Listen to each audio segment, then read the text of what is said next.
ফেরাউন কি লোহিত সাগরে ডুবেছিল না নীল নদে? ডক্টর মরিস বুকাইলি ইসলাম গ্রহণের এক বিস্ময়কর ঘটনা আমরা শুনতে পাই। 1981 সালে মিশর থেকে ফেরাউনের দেহকে আনা হয়েছিল ফ্রান্সে। রাজকীয় সংবর্ধনা দেওয়া হয়েছিল রেমসিস দ্বিতীয় এর অভিশপ্ত দেহকে। লাল গালিচা সংবর্ধনা দিয়ে বরণ করা হয় ফেরাউনকে। এর আগে তার পাসপোর্ট তৈরি করতে হয়। পাসপোর্টে তার পরিচয়ে লেখা হয় মহান মিশর সম্রাট। ফ্রান্সের আইন হিসেবে জীবিত বা মৃত কেউ ফ্রান্সে পাসপোর্ট ছাড়া ঢুকতে পারে না। নিয়ম মেনেই তাকে ফ্রান্সের ল্যাবে হাজির করা হয়। বিখ্যাত সব সার্জন ও বিজ্ঞানীরা সারা রাত গবেষণা করে আবিষ্কার করেন যে রেমেসিসের মৃত্যু হয়েছে সাগরে। তার শরীরে লবণের কণা পাওয়া গেছে। সাগরে ডুবে মরা ছাড়া এমন লবণ কণা পাওয়া সম্ভব নয়। এছাড়া তার কয়েকটি হাড্ডিতে চোটের চিহ্ন প্রমাণ করে বড় বড় ঢেউ রুখতে গিয়ে তার এই অবস্থা হয়েছে। ডক্টর মরিস বুকাইলিকে কেউ একজন বলে মুসলমানদের কোরআনেও এমন তথ্য রয়েছে। বুকাইলি বিস্মিত হন, বলেন, অসম্ভব! ফেরাউনের মৃত্যুর এই তথ্য আমরা কেবল আবিষ্কার করলাম। আজ থেকে 1400 বছর আগে মোহাম্মদ কি করে এমন কথা বলবেন? পরে তিনি কোরআন শরীফ খুলে নিজে যখন এসব আয়াত দেখেন তখন সঙ্গে সঙ্গে ইসলাম গ্রহণ করেন। সুবহানাল্লাহ। এ থেকে প্রমাণ হয় যে কোরআন আল্লাহর কালাম। মরিস বুকাইলির জন্ম 1920 সালে, মৃত্যু 1998 সালে।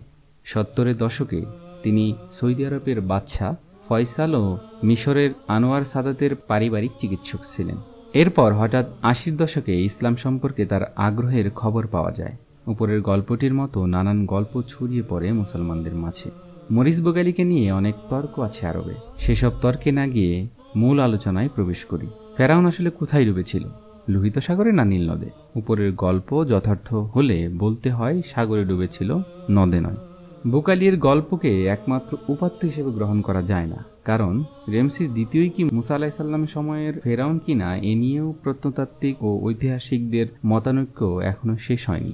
মুসা আলাইহিসসালামের অভিশপ্ত ফেরাউন আজ থেকে 3500 বছর আগের সময়ে তাদের অবস্থান। সে সময়ের লবণের কণা এখনও শরীরে লেগে থাকার তথ্য বিশ্বাস করতে বিজ্ঞান মনস্ক মুসলিমদের কষ্ট হবে। আমরা সরাসরি কোরআন থেকেই এর সমাধান বের করার চেষ্টা করতে পারি। পবিত্র কোরআনে হযরত মুসা ও ফেরাউনের ঘটনা বহু স্থানে উল্লেখ করা হয়েছে। এত অধিক আলোচনা অতীত অন্য কোনো মানুষের ব্যাপারে করা হয়নি। এই আলোচনা সত্ত্বেও কোথাও একথা স্পষ্ট করা হয়নি যে নদী না সাগরে নিমজ্জিত হয়েছিল ফেরাউন। দুই রকম দাবি করা হয়ে থাকে এবং দুই দাবির পক্ষে রয়েছে বেশ কিছু সাক্ষ্য প্রমাণ। মূলত কোরআনের আয়াতসমূহের তর্জমাতেও বিভিন্নতা দেখা যায়। যেমন এখানে আছে সূরা জারিয়াতের 40 নং আয়াতের অর্থ গিরিশচন্দ্র তার তর্জমায় লিখেছেন, পরে আমি ফেরাউনকে ও ফেরাউনের সৈন্যদেরকে আক্রমণ করলাম, অবশেষে তাহাদিগকে নদীতে নিক্ষেপ করিলাম এবং সে নিন্দিত হইল। একই আয়াত ইফাবার তর্জমায় লিখেছে, এবং উহাদের সমুদ্রে নিক্ষেপ করলাম। নদীতে না সমুদ্রে এ নিয়ে যেমন মতানৈক্য, তেমনি কোন সাগরে বা কোন নদীতে তা নিয়েও হতে পারে ইখতিলাফ। আরবের কিছু কিছু গবেষকের মতে ভূমধ্য সাগরের কথাও পাওয়া যায়। অধিকাংশ গবেষকদের মত হচ্ছে লোহিত সাগর, আর অনেকের মত হচ্ছে নীল নদ। মিশরের নীল নদ ছাড়া আর কোনো নদী নাই। কিন্তু সূরা যুখরুফে আল্লাহ তাআলা ফেরাউনের বক্তব্য উদ্ধৃত করেছেন। সে বলেছে, হে আমার সম্প্রদায়, মিশর রাজ্য কি আমার নহে? আর এই নদীগুলি আমার পাদদেশে প্রবাহিত, তোমরা ইহা দেখো না? এই আয়াত থেকে বোঝা যায় মিশরে একসময় আরও নদ নদী ছিল। সাম্প্রতিক সময়ে নাসার বিজ্ঞানীরা প্রাচীন মিশরে আরও নদী থাকার দাবি করেছেন। তাই যদি হয় তাহলে অন্য কোনো নদীতেও ফেরাউনের ডুবার সম্ভাবনাকে উড়িয়ে দেওয়া যায় না। বিতর্ক দীর্ঘ না করে নদী না সাগর তার একটা সমাধানে আসার চেষ্টা করা যাক পবিত্র কোরআনের বিবরণ থেকে। মূলত কোরআনে এই ঘটনার বিবরণ দিতে গিয়ে দুটি শব্দ ব্যবহার করা হয়েছে। এক হচ্ছে বাহর, অপরটি ইয়াম। বর্তমান আরবিতে বাহর শব্দটি বললেই সাগর বোঝায়, কিন্তু কোরআনে বাহর শব্দটি একাধিক স্থানে বার এর বিপরীতে ব্যবহৃত হয়, অর্থাৎ স্থলের বিপরীতে। যে কোনো জলমগ্ন স্থানকেই আরবি অভিধানেও বাহর বলা হয়েছে। আর ইয়াম শব্দটি কোরআনে ফেরাউনের ডুবার ঘটনা ছাড়া আরও কয়েক স্থানে এসেছে, সেখানে নদী অর্থেই ব্যবহৃত হয়েছে। সাম্প্রতিক ভাষাবিজ্ঞানের গবেষণায় আরও দেখা যাচ্ছে ইয়াম শব্দটি প্রাচীন হায়ারোগ্রাফিক ভাষার শব্দ। হায়ারোগ্রাফিক ভাষায় ইয়াম আরবি মাউন এর সমার্থক, আর এ শব্দের ব্যবহার এখনও পূর্ব সুদানের কিছু কিছু অঞ্চলে রয়েছে। সুদানের কয়েকটি জাতি ইয়াম শব্দের অর্থ নদী করে থাকে। লোহিত সাগরের জন্য ইয়াম শব্দের ব্যবহার আরবে কখনোই ছিল না। মুসা আলাইহিসসালাম বনি ইসরায়েলকে নিয়ে অবশ্যই ইসরায়েলের দিকে যাত্রা করতে চেয়েছিলেন, কিন্তু ফেরাউনের রাজ্যের সীমানা থেকে বের হওয়ার চিন্তা ছিল সবার আগে। সেই হিসেবে তিনি মিশরের উত্তর পশ্চিম সীমান্তের দিকে অগ্রসর না হয়ে অপেক্ষাকৃত কাছে দক্ষিণে সুদানের দিকে নীল নদের ওপারে যাওয়াই ছিল সহজতর। এরপর ধীরে ধীরে তীর ধরে তিনি সিনাই পর্বতের দিকে যাওয়া অসম্ভব নয়।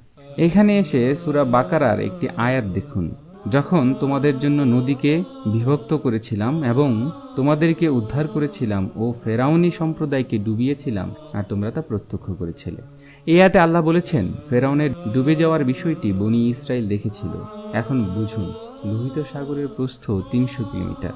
ওপারে যাওয়ার পর বনু ইসরায়েল কমপক্ষে ১৫০ কিলোমিটার দূর থেকে ফেরাউনকে দেখেছে।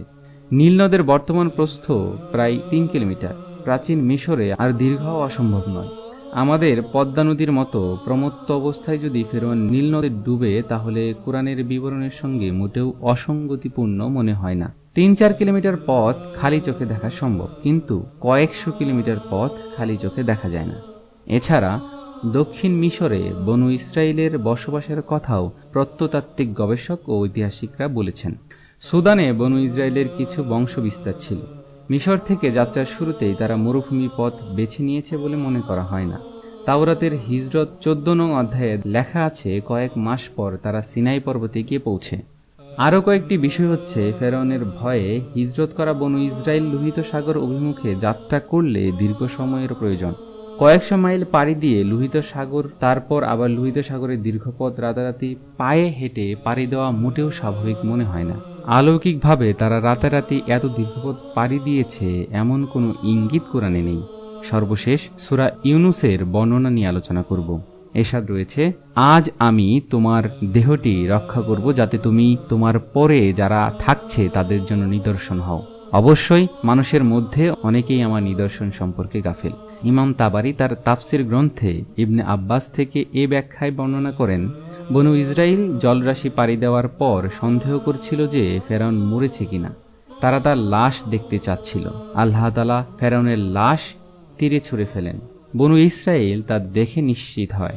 এখন অনেকে এর অর্থ করেছেন, কিয়ামতের আগ পর্যন্ত তার লাশ সংরক্ষিত থাকার কথা আল্লাহ বলেছেন, অথচ নিশ্চিত করে এমন দাবি করা যায় না। কোরআনের আয়াতের অর্থ ইবনে আব্বাস ও অন্যান্য মুফাসসিররা যা করেছেন তাতে বরং অন্য কিছুই বোঝা যায়। এই দীর্ঘ আলোচনা থেকে আমাদের শিক্ষা হচ্ছে এই যে, আমাদের অবশ্যই আল্লাহ ও আল্লাহ রাসূল সাল্লাল্লাহু আলাইহি ওয়াসাল্লামের উপর ঈমান রাখতে হবে। বৈজ্ঞানিকভাবে প্রমাণিত হোক বা না হোক, কোরআন সর্বাবস্থায় সত্য। বিজ্ঞান মিথ্যা হতে পারে, কোরআন কখনো মিথ্যা হতে পারে না। কোরআনের কোনো বিষয়ে বৈজ্ঞানিক কোনো সমর্থন পেয়ে উল্লাসিত হওয়া ঠিক নয়, ভালো করে যাচাই করে নেওয়া উচিত। ফেরাউন লোহিত সাগর না ভূমধ্য সাগর না নীল নদ না অন্য কোনো নদীতে ডুবেছে তা নিয়ে নিশ্চিত করে বলতে পারি না। এর কোনোটি নিয়ে বাড়াবাড়ি করা পাগলামো ছাড়া কিছুই নয়। আল্লাহ সুবহানাহু ওয়া তাআলা আমাদেরকে পবিত্র কোরআনের প্রতিটি বিষয়ে দৃঢ় বিশ্বাস নসিব করুন। আমিন।